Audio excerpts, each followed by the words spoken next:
नमस्कार. श्री स्वामी समर्थ सर्वांना. तुमच्या सर्वांचं पुन्हा एकदा आपल्या या यूट्यूब चॅनलवर खूप खूप स्वागत आहे.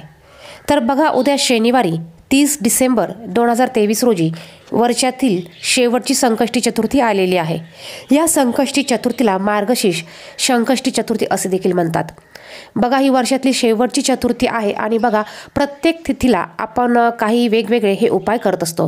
प्रत्येक तिथीला प्रत्येक वेळेस आपण हे वेगवेगळे उपाय करत असतो. याचप्रमाणे उद्याच्या संकष्टी चतुर्थीला प्रत्येक आईने आपल्या मुलांसाठी असा एक दिवा आपल्याला लावायचा आहे. बघा, यामुळे जर का तुमच्या मुलांच्या बुद्धीत वाढ करायची असेल, मुलं अभ्यास करत नसेल, मुलं हुशार असतील पण अभ्यासात त्यांचं लक्ष लागत नसेल, मुलांची कुठलीही समस्या असू द्या, कुठलीही अडचण असू द्या, यासाठी आपल्याला या पद्धतीचा एक दिवा लावायचा आहे. दिवा कसा लावायचा आहे, कुठे लावायचा आहे, याविषयीची माहिती आपण या व्हिडिओमध्ये बघणार आहोतच. त्यापूर्वी तुम्ही जर का चॅनलवर नवीन असाल तर चॅनलला सबस्क्राईब करा आणि बाजूच्या बेल आयकॉनला देखील प्रेस करा, म्हणजे जेव्हा पण मी माझे व्हिडिओ टाकेल त्याची नोटिफिकेशन सर्वात अगोदर तुम्हाला मिळेल. गणपती बाप्पा हे बुद्धीचे देवता आहे, त्याचबरोबर ते विघ्नहर्ता देखील आहे. आपल्यावर आलेले सर्व संकट हे ते दूर करतात.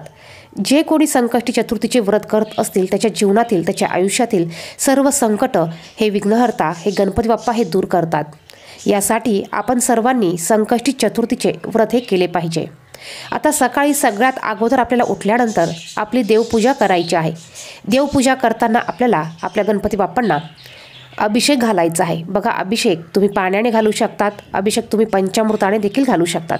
पंचामृताने जर का तुम्ही अभिषेक घातला तर तुम्हाला हे पाणी एखाद्या झाडामध्ये टाकायचं आहे. आणि तुम्ही जर का साध्या पाण्याने अभिषेक घातला तर बघा, अभिषेक घालताना तुम्हाला गणपती अथर्व शीर्षाचं पठण करायचं आहे आणि अभिषेक घातलेलं हे पाणी तुमच्या मुलांना तुम्हाला प्यायला द्यायचं आहे.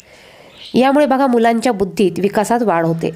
याचबरोबर आपल्याला या दिवशी गणपती बाप्पांची विधिवत पद्धतीने पूजा करायची आहे. यानंतर गणपती बाप्पांना स्वच्छ कपड्याने पुसायचं आहे. गणपती बाप्पा तुम्ही देवघरात ठेवू शकतात किंवा एका चौरंगावर, पाटावर तुम्ही त्यांची स्थापना करू शकतात. यानंतर गणपती बाप्पांना आपल्याला हार, फुलं, गंध, अक्षदा, हळदी कुंकू अर्पण करायचे आहे. गणपती बाप्पांच्या आवडीचं लाल जास्वंदीचं फूल आपल्याला अर्पण करायचं आहे. 21 दुर्वांची जुडी आपल्याला अर्पण करायची आहे.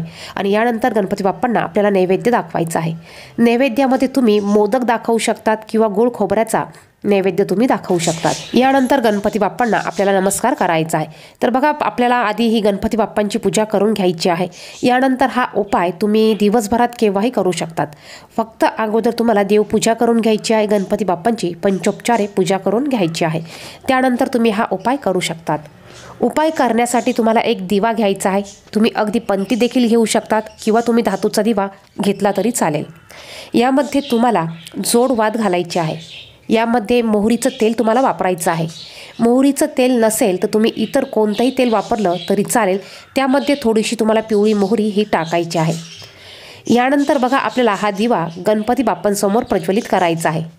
या दिव्यामध्ये आपल्याला एक भीमसेनी कापूर देखील टाकायचा आहे आणि असा हा दिवा गणपती बाप्पांपुढे आपल्याला प्रज्वलित करायचा आहे. या दिव्याला देखील आपल्याला हळदी कुंकू वाहून नमस्कार करायचा आहे.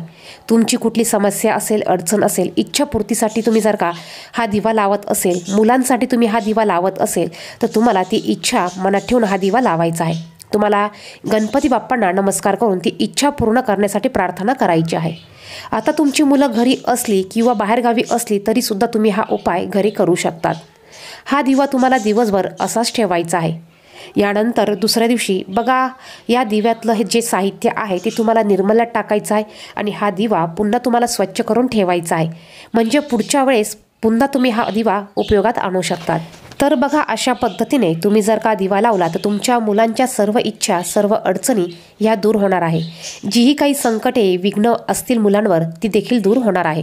मुलं अभ्यास करत नसेल, मुलांच्या बुद्धीत विकास होत नसेल, म्हणजे सर्व गोष्टींसाठी, सर्व इच्छांसाठी, सर्व इच्छांच्या पूर्तीसाठी तुम्ही ह्या संकष्टी चतुर्थीला मुलांसाठी अशा पद्धतीने हा दिवा लावायचा आहे.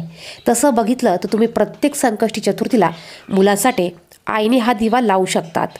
व्हिडिओमध्ये सांगितलेली माहिती आवडली तर व्हिडिओला नक्कीच लाईक करा. चॅनलवर नवीन असेल तर चॅनलला सबस्क्राईब करा. धन्यवाद. श्री स्वामी समर्थ.